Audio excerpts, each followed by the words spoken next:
여러분 그 시편 23편을 접지 말고 이렇게 그 책 펴는데 놓고 펴놓으시면 좋겠습니다.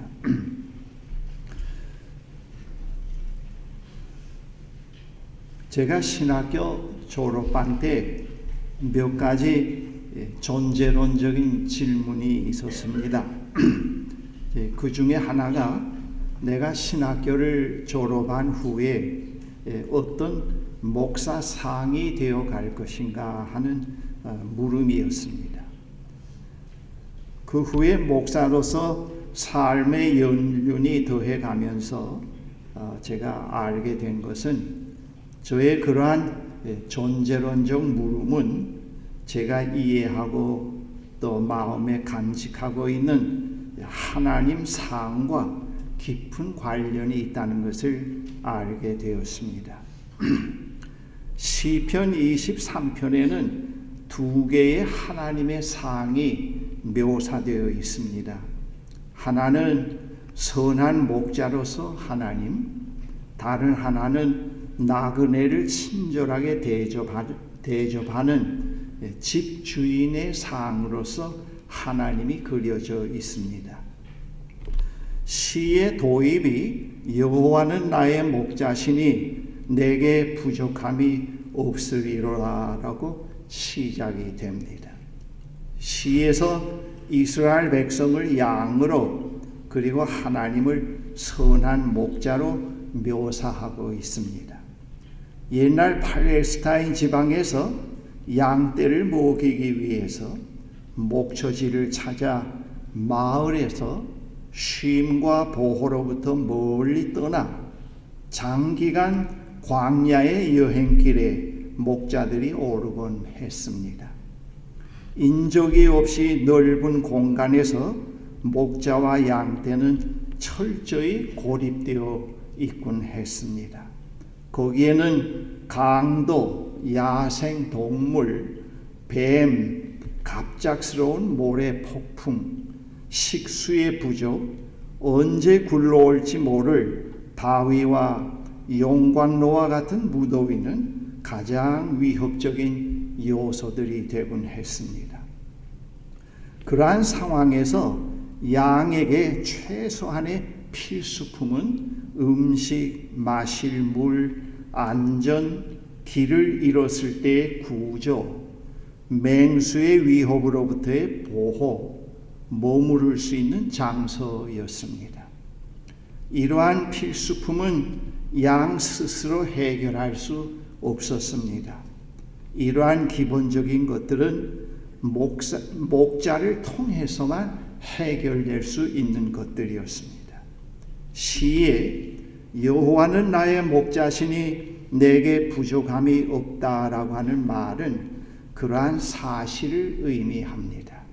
광야 생활에서 가장 기본적인 이 필수품은 우리가 목자가 우리와 함께 하실 때 해결된다는 겁니다. 목자가 함께 있는 곳에 이 문제가 풀린다고 하는 그런 뜻을 가지고 있습니다. 본문에 그러한 내용이 부족함이 없다라고 하는 표현으로 나타나 있습니다. 선한 목자이신 하나님은 시대의 변화에 따라서 무한대로 변하는 인간의 모든 결핍, 즉 욕구를 다 채워주는 분이 아닙니다. 인간이 인간답게 존재해 가는데 필요한 가장 기본적인 것을 채워주십니다. 결국 그 기본적인 것들은 하나님과 깊은 관련이 있습니다. 시의 목자가 양들의 절박함을 채워주는 방법들이 구체적으로 열거되어 있습니다. 2절에 그가 나를 푸른 풀밭에 누이시며 쉴만한 또는 잔잔한 물가로 인도하시는도다 했습니다. 양들은 다른 동물들과는 달리 배가 불렀을 때 눕게 됩니다.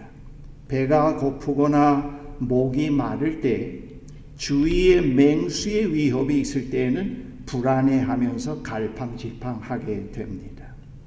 목자는 이 사실을 알기에 어떤 대가를 치르고서라도 양들에게 푸른 풀밭, 잔잔한 물가를 제공해 줍니다. 본문에 잔잔한 물가라고 하는 것은 양은 흐르는 물을 마시질 못합니다.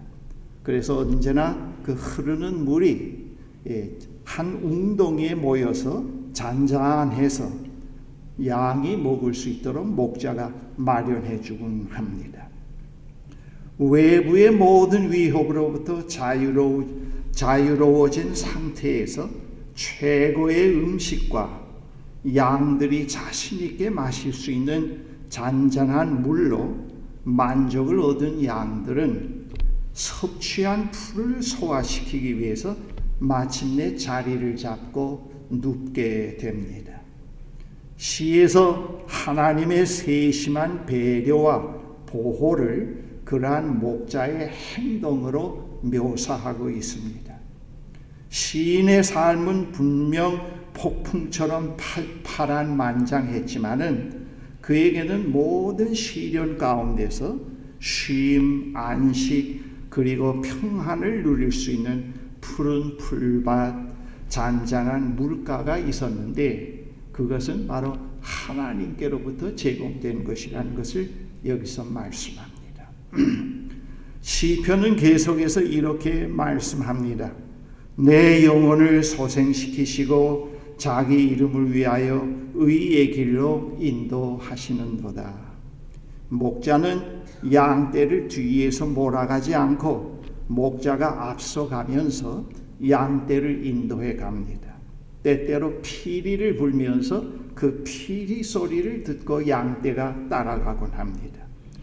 목자가 양떼를 인도해가는 과정에는 높은 언덕, 지나가기 어려운 협곡, 넓은 평원, 맹수의 위협도 있습니다.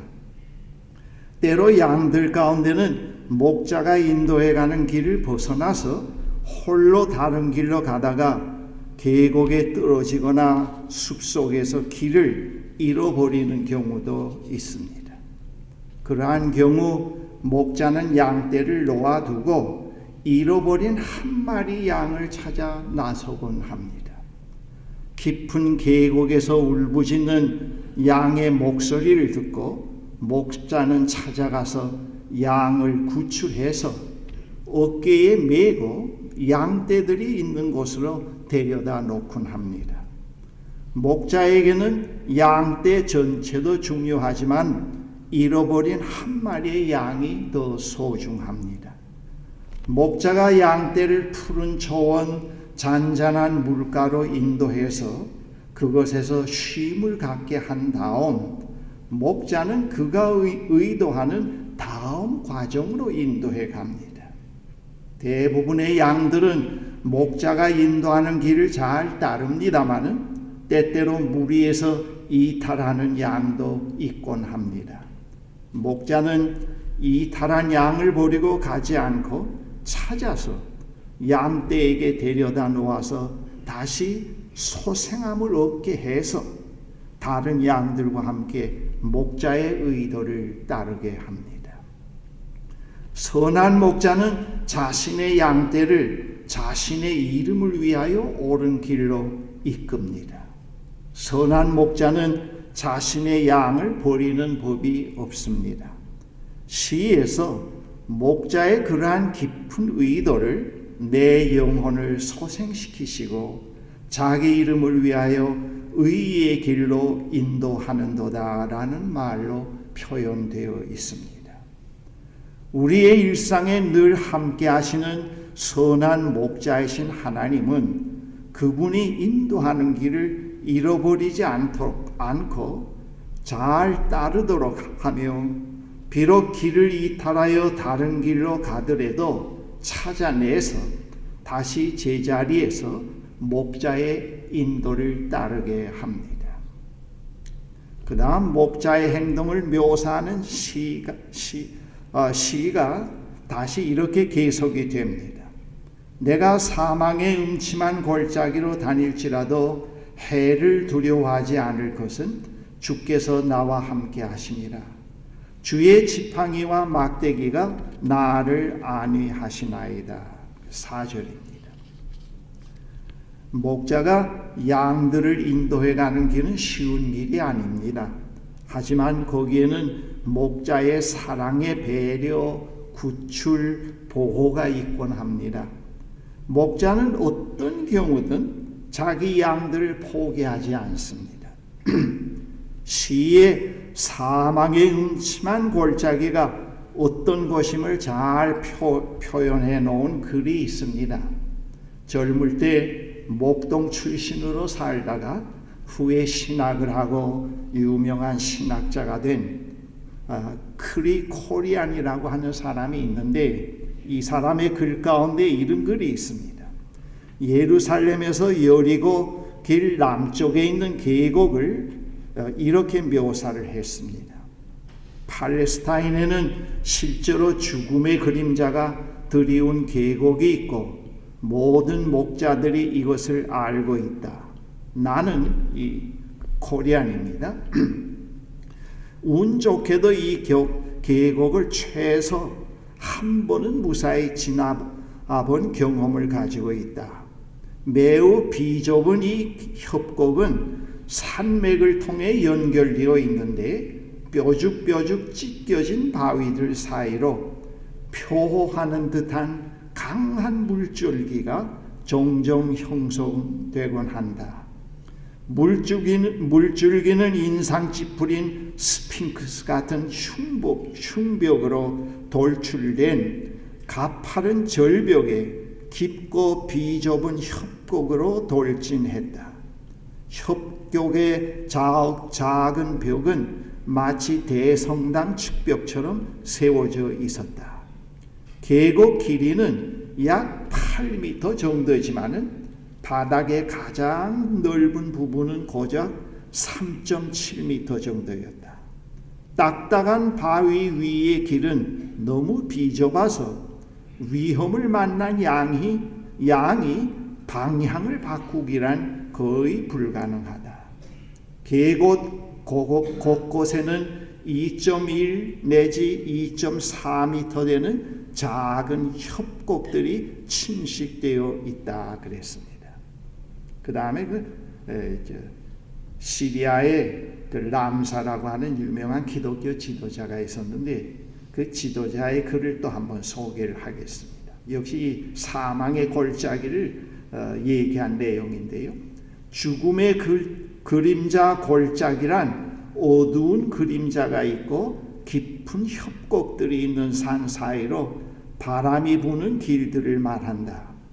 행인들은 강도에게 노출되는 것을 피하기 위해서 천천히 그리고 조용히 그 길을 빠져나와야 한다. 죽음의 공포가 끊임없이 그들의 마음에 도사리고 있다. 그들은 언제나 들이닥칠지 모르는 곤경과 죽음의 촉각을 세우고 떨면서 그 길을 지난다. 시에서 시인은 그러한 계곡을 사망의 음침한 골짜기로 표현하고 있습니다. 시인 자신은 그의 삶에서 죽음과 흑암의 순간들을 직접 경험했기 때문에 이렇게 표현할 수 있었던 것입니다. 죽음과 흑암의 계곡은 피할 수 없는 길입니다. 우회 도로도 없고 극적인 탈출도 기대할 수가 없습니다. 이 죽음의 골짜기를 통과해야만 앞으로 나아갈 수가 있습니다. 이 골짜기를 통과하고 나면 또 다시 깊은 죽음의 낭떠러지가 기다리고 있는 것이 아닙니다. 이 골짜기 다음에는 넓은 초원이 전개되어 있습니다. 목자는 양떼를 데리고 이 흑암의 계곡을 통과하곤 합니다. 시에서 죽음의 계곡을 통과해야 하는 그 절박한 상황에 목자이신 하나님이 함께함으로 두려워하지 않을 수 있다는 것을 말하고 있습니다. 그 누구도 함께할 수 없는 사망의 골짜기를 통과할 때 선한 목자이신 하나님께서 함께 하신다고 말합니다. 하나님께서 인도해 가시는 길은 의의 길입니다. 그 길은 쉬운 길이 아닙니다. 그래서 때때로 푸른 초원, 잔잔한 물가에서 영혼의 소생함이 필요합니다. 그 다음 과정을 위해서. 또 때로는 가다가 이탈한 양떼를 위해서 다시 무리 가운데 들여놓고 그 양이 다시 소생함을 얻고 함께 따를 수 있도록 만드는 것이 필요합니다. 시에서 사망의 음침한 골짜기를 넘어갈 때 목자가 양들을 어떻게 보호하는지를 매우 구체적으로 여기에 표현을 해놓고 있습니다.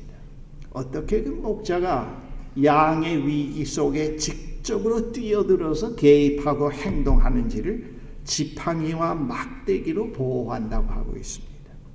여기서 막대기는 맹수의 위협으로부터 양을 보호하는 도구며, 지팡이는 양이 깊은 계곡에 떨어졌을 때 지팡이 위에 그 둥근 부분이 있는데 지팡이를 거꾸로 해서 양의 목을 감아서 끌어올리곤 하는 그런 도구입니다. 하나님께서 우리들 그러한 모습으로 우리의 삶에 깊이 개입해서 보호하신다는 것을 말씀하고 있습니다. 시의 후반부에서 이야기의 흐름이 목자와 양에 대한 것에서 주인과 손님이 함께하는 축제의 연회의 이미지로 전환이 됩니다.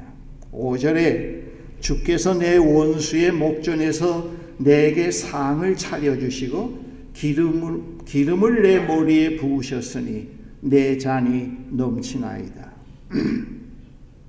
시에서 선한 목자의 상으로서 하나님은 융숭한 대접을 하는 집주인으로 묘사되어 있습니다. 즉 원수를 피해서 도망쳐온 사람 혹은 먼 길을 가다가 지친 나그네를 마다하지 않고 친절하게 영접하는 집주인, 집을 뛰쳐나간 아들이 뉘우치고 돌아올 때 아무 책임도 묻지 않고 받아들이는 아버지와 같은 집주인으로 묘사하고 있습니다. 시에서 집주인은 원수를 피해 도망쳐온 손님을 뒤쫓아오는 원수들의 위협이나 보복을 조금도 개의치 않고 매우 친절하게 맞이합니다. 시인은 그의 삶에서 그러한 분으로서의 하나님을 가끔 대면하곤 했던 것입니다. 하나님은 누가 보든 개의치 않으시고 값비싼 사랑을 나타내 보이시곤 합니다. 그러한 장면을 시인에게 적의를 품은 자들이 따라오다가 직접 보곤 합니다. 시인은 그러한 장면을 내 원수의 목전에서 상을 차려주신다고 했습니다. 우리는 아무리 도와야 될 사람이라도 분위기, 여론에 의해서 그것을 포기할 때가 있곤 합니다. 항상 남의 시선과 여론에 민감하고 합니다. 그러나 하나님은 그러한 것을 개의치 않는 하나님이다. 어떤 위협도 그의 사랑을 파괴시킬 것은 없다고 하는 것을 이 본문에서 말씀합니다. 인자한 집주인은 아버지를 등지고 집을 나가 허랑방탕하게 살던 아들이 가진 것을 다 탕진하고 바닥이 났을 때 누구 하나 그를 반겨주는 사람이 없습니다. 모든 사람들이 다 비난하고 그 비난에 다 동조합니다. 그러나 아버지는 아들이 뉘우치고 돌아왔을 때 그 아들을 극진히 환대해주고 머리에 기름을 부으며 잔이 넘치게 부어줍니다.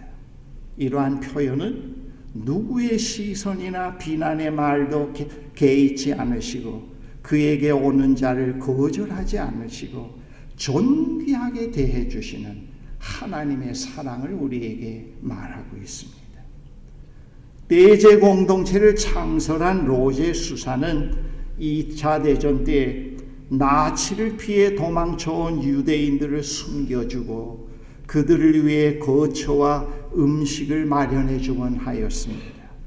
우리는 로제의 그러한 행동에서 원수들의 위협을 개의치 않으시고 원수들의 위협을 당하는 사람에게 값비싼 사랑을 증명해 보이시는 하나님을 만날 수가 있습니다. 어느 모로 보아도 장래가 전혀 보이지 않는 매우 가난한 가정의 아이를 격려해주며 돌보아주는 인자한 부부의 친절과 사랑, 격려, 그리고 지친 나그네가 도움을 요청할 때 조금도 거절하지 않고 친절하게 맞아들이는 집주인의 모습에서 우리는 시에 묘사되어 있는 사랑의 집주인으로서 하나님을 대면할 수가 있습니다. 제가 이 본문 이 대목에 와서 설교를 준비하다가 갑자기 생각나는 마음에 간직된 이야기 하나가 있었는데 오늘 그것을 그 이야기를 한번 소개를 하겠습니다. 미국에서 되어진 일인데요. 하워드 킬이라고 하는 어느 의학 박사의 이야기입니다. 어느 날 그 하워드 켈리가 의과대학을 공부하던 시절에 학자금을 마련하기 위해서 집집마다 돌면서 행상을 하게 되었습니다. 그러다가 허기를 느꼈습니다. 그런데 그가 가진 것은 10센트짜리 동전 하나뿐이었습니다. 하워드는 다음 집에 가서 염치불고하고 한 끼를 부탁할 생각이었습니다.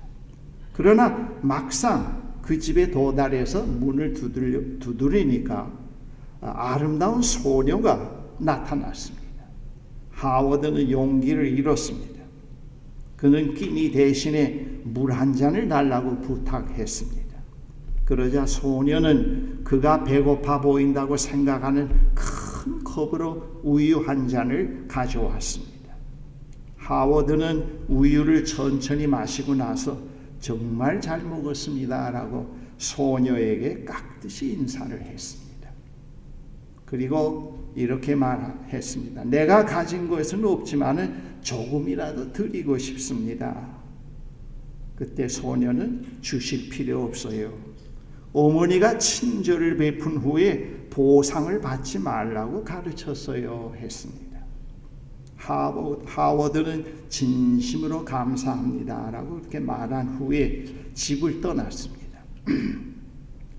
하워드는 그 집을 떠나며 다시 고된 삶을 견뎌낼 힘을 얻었을 뿐만 아니라 하나님과 사람에 대한 믿음도 다시 살아났습니다. 영혼의 소생함입니다. 오랜 세월이 흐른 후 소녀는 치명적인 병에 걸렸습니다. 동네 의사들은 손을 쓸 수 없었습니다. 의사들은 그녀를 큰 도시로 보냈고 그의 희귀한 사례를 연구할 전문가를 요청했습니다. 마침 하워드 켈리 박사가 진찰을 의뢰 받았습니다. 그 환자가 어디에서 왔는지 마을 이름을 물었을 때 그는 그녀를 한눈에 알아보게 되었습니다. 연구실로 돌아온 그는 최선을 다해서 그녀의 생명을 구하리라 굳게 마음을 먹었습니다. 그날부터 하워드는 그 환자에게 특별한 주의를 기울였고 오랜 씨름 끝에 승리를 얻었습니다. 켈리 박사는 최종 청구서를 자신에게 먼저 보여달라고 원무과에 요청했습니다. 그는 청구서를 보고 그 가장자리에 뭔가를 써서 그녀의 병실로 보냈습니다. 그녀는 청구서를 보기가 두려웠습니다. 그것을 다 갚으려면 평생 걸릴 것이라고 생각했기 때문입니다. 그러나 마침내 청구서를 보니 그 가장자리에 이런 말이 눈에 들어왔습니다. 우유 한 잔으로 당신의 모든 입원비가 치료비가 완료되었습니다. 그리고 하워드 켈리 박사의 서명이 그 옆에 있었습니다. 이 시의 결론이 이렇게 맺어집니다.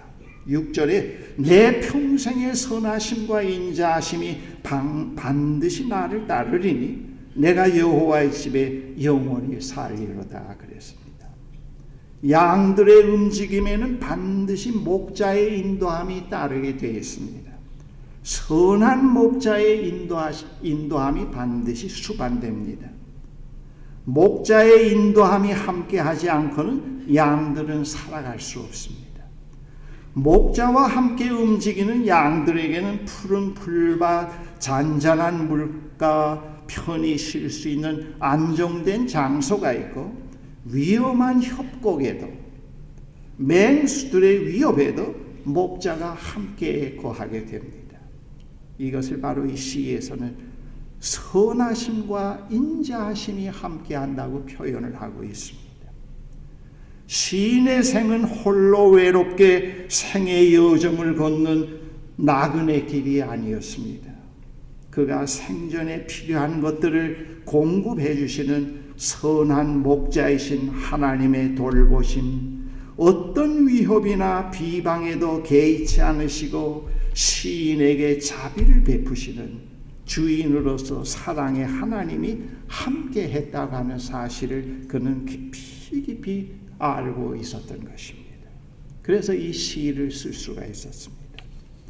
시에 나타나 있는 광야, 배고픔과 목마름, 맹수의 위협, 사망의 음침한 골짜기, 원수들의 위협은 우리의 현실에 그대로 다 실제합니다.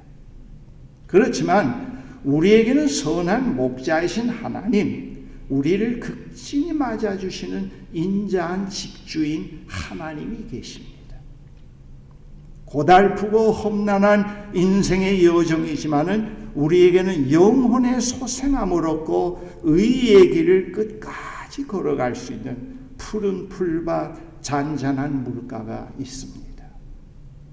나그네로서 여정길이 매우 힘들고 외로울 때, 비바람이 몰아치거나 뜨거운 햇빛이 내려쬐일 때, 우리를 위협하는 세력 앞에서 우리의 외모나 배경을 상관하지 않고 우리를 친절하게 맞이해 주시는 집주인이 계십니다. 그분이 바로 여호와 하나님이라는 것을 말씀하고 있고, 예수 그리스도께서 오셔서 하나님이 바로 그런 분이라는 것을 그의 삶 전체를 통해서 보여주셨습니다. 나타내 주셨습니다. 우리의 일상, 우리의 평생에는 선한 목자이신 하나님의 선하심과 인자하심이 늘 함께 하십니다. 그래서 요즘에 아침에 일어나면 하나님, 오늘 이 한날도 아버지께서 주신 선물입니다.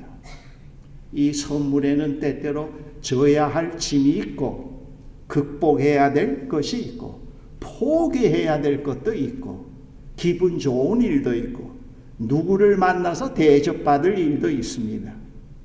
이 하루를 제가 기쁨으로 하나님의 선하심과 인자하심 가운데서 이 선물을 잘 활용할 수 있게 인도해 주십시오 하고 하루를 맞이하곤 합니다.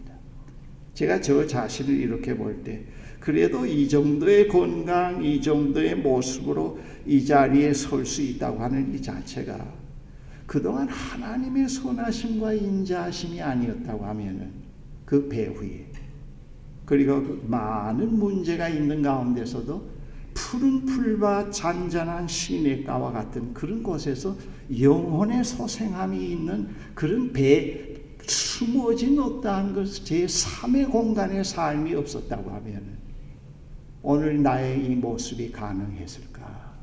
그렇게 생각을 해보곤 합니다. 주의 선하심과 인자하심이 항상 함께 하시니 내가 앞으로 남은 생도 그것을 떠나지 않겠나이다 라고 오늘 본문에 그렇게 말씀합니다. 사랑하는 형제 자매 여러분, 이 시편은 이러한 위대한 신앙의 바탕 속에서 기록된 시입니다. 하나님의 현존을 떠나서는 우리는 살 수 없다는 것. 이 세상 전체에 주의 선하심과 인자하심이 그대로 보존되어 있고 함께하고 있다는 것을 우리에게 말씀합니다. 그래서 우리는 이 말씀을 늘 이거 못 외우는 사람은 없으리라고 봅니다. 그러나 이것을 자꾸 우리의 마음속에 간직하고 형상화시켜야 됩니다.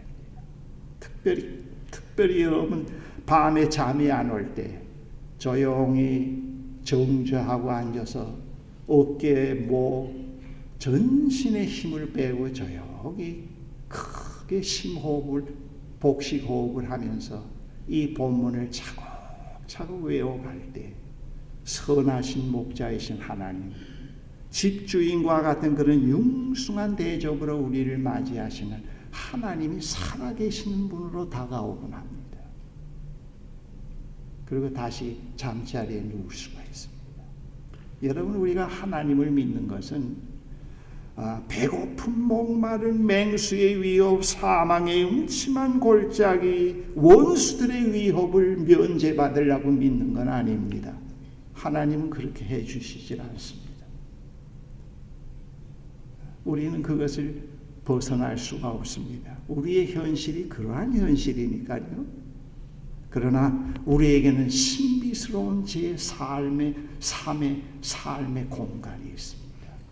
이런 가운데서도 술로 바에 가서 어떠한 감정의 폭발로 문제를 해결해 가는 것이 아니고, 그렇게 문제를 해결하고 어려움을 극복해 가려고 해보십시오. 나이가 들수록 추해지고 마음이 각박해지고 힘듭니다. 자꾸 두려움이 앞으로 다가오게 됩니다. 그러나 그러한 여정길에서 늘 푸른 초장, 잔잔한 물가로 인도하는 하나님의 인도를 따르고, 거기에서 그분의 위로와 그분의 말씀을 듣고 다시 새 힘을 얻고 다시 그가 인도해가는 길을 따르곤 하면은 우리는 어떤 고난과 역경도 극복해 갈 수가 있고요. 결국 그런 생의 여정의 마지막은 깊은 절망의 계곡이 마지막이 아니고, 우리는 그것을 넘어설 때 저기 선하심과 인자하심으로 80, 90, 100세까지 우리와 함께 하셨던 그분이 우리를 기다리고 있습니다. 이 험한 계곡을 빠져나가지 않고는 거기에 도달할 수가 없습니다. 그것은 면제받을 수가 없습니다. 늘 그분의 도움, 누구도 함께 할 수 없는 최종적인 그 험한 계곡에 그분은 평생 함께 하신 그분은 그 자리에도 우리와 함께 계십니다. 그것이 우리의 희망이요 위로요 기쁨인 것입니다. 여러분, 이 생을 끝낸 다음에 우리 나머지 생은 무덤이요 깊은 절망의 계곡이 우리가 가야 될 최종적인 목적이라고 하면은 그거는 참 얼마나 비극이겠습니까? 그렇죠? 결국 그분이 우리를 인도해 주시는 선한 목자가 그곳으로 인도하기 위한 분이었다고 하면은 그분을 왜 우리가 믿겠습니까? 그분은 아니에요. 그런 분은 아니다. 그런 분 아닙니다. 이 선한 목자이신 하나님, 우리를 융숭하게 대접해 주시는 그 하나님, 자기가 우리에게 요구하시는 길을 걸을 수 있도록 세워주시고 이끌어주시는 그 하나님이 우리와 평생 함께 하시고, 또 이 여정길을 넘어설 때 누구도 함께 할 수 없는 그 자리에 그분이 함께 동행한다는 것을 우리는 늘 기억을 해야 됩니다. 그리고 이 본문을 늘 마음으로 새기고 묵상해 가야 합니다. 기도하십시오. 전능하신 하나님 아버지, 참으로 감사합니다. 우리가 이 세상에 태어나서 배고픔, 위협, 가난, 실패, 여러 가지 생의 문제에 부딪히게 됩니다. 그리고 최종적으로는 누구도 함께하지 못하는 사망의 음침한 골짜기를 넘어서야 되는 큰 절벽이 있습니다. 협곡이 있습니다. 그런데 하나님께서 우리를 버리지 않으시고 평생 우리와 함께 하시고 인도해 가시면서 우리를 하나님이 원하시는 의의 길을 가도록 도와주시고 최종적인 그 사망의 음침한 골짜기를 넘어설 때 누구도 함께 할 수 없는 그 자리에 아버지는 계십니다. 그리고 동행하십니다. 그리고 저 푸른 초원으로 우리를 옮겨 놓습니다. 하나님 이런 분이 세상에 어디 있겠습니까? 이런 신이 세상에 어디 있겠습니까? 이런 분을 하나님의 아들 예수 그리스도께서 오셔서 직접 또 역사 속에서 보여주셨습니다. 우리가 늘 이 선하신 하나님, 융숭한 대접을 베푸시는 전능하신 그 하나님을 늘 마음에 깊이 간직하게 하시고 마음으로 늘 묵상하면서 하나님의 인도의 길을 신실하게 따를 수 있게 해주십시오. 사람들 보이는 앞에서 경건이 아니고 보이지 않는 면에서 늘 신실할 수 있게 해주십시오. 그래야 그 보이지 않는 면의 신실함이 평상시에 나타납니다. 주여, 우리들에게 그러한 내밀한 삶이 형성될 수 있도록 그런 안식처와 쉼의 공간이 우리의 삶 속에 늘 자리할 수 있도록 도와주시옵소서. 예수 그리스도의 이름으로 기도합니다. 아멘.